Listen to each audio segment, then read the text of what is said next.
Say mo Paulo, Janine, nag-travel nga ba sa Singapore para makalimot?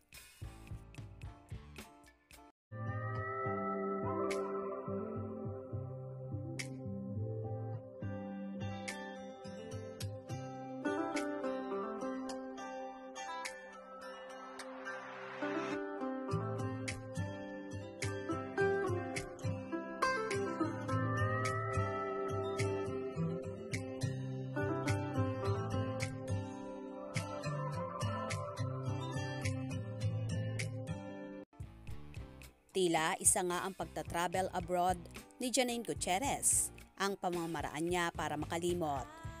Nagpunta nga ang aktres sa Singapore para manood ng Eras Tour ni Taylor Swift.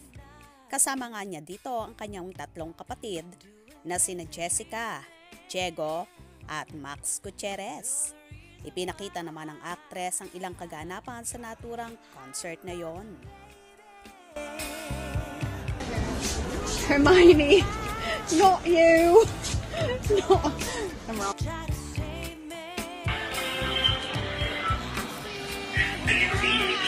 Look at that, look at that. Nagbahagi rin ang actress ng ilang video ng pinuntahan nila at kung saan sila nagstay sa Singapore.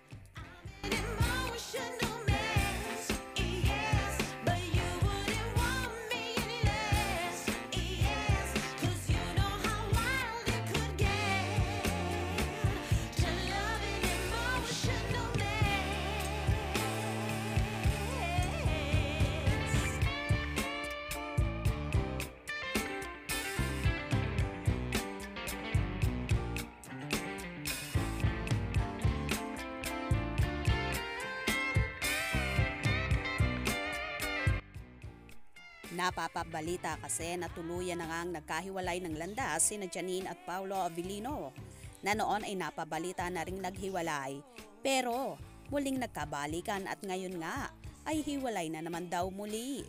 Isa nga daw sa naging rason ng hiwalayan ay ang naging desisyon ni Paulo at plano na magkakaroon lang siya ng pamilya kapag nakagraduate ang kanyang anak na si Aki na anak niya kay LJ Reyes, kung saan naninirahan at nakabase na ito sa New York.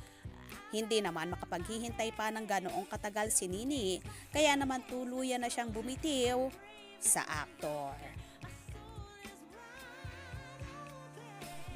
Nakapanghihinayang lang dahil umaasa ang Paunin Fanny na sa huli ay ang magkakatuluyan na ay ang Paunin, pero ganito nga ang nangyari. Well, siguro hindi nga sila ang meant to be kaya nangyari ang mga bagay na ganito. Wait na lang natin ang mga susunod na kaganapan sa Paunin kung sino-sino nga ba ang makakatuluyan nila sa huli. Kaya naman tumutok at huwag na huwag pahuhuli sa mga maiinit na kaganapan, especially sa Paunin updates. Mga ka-scoop, anong inyong magiging reaction sa bidyong ito?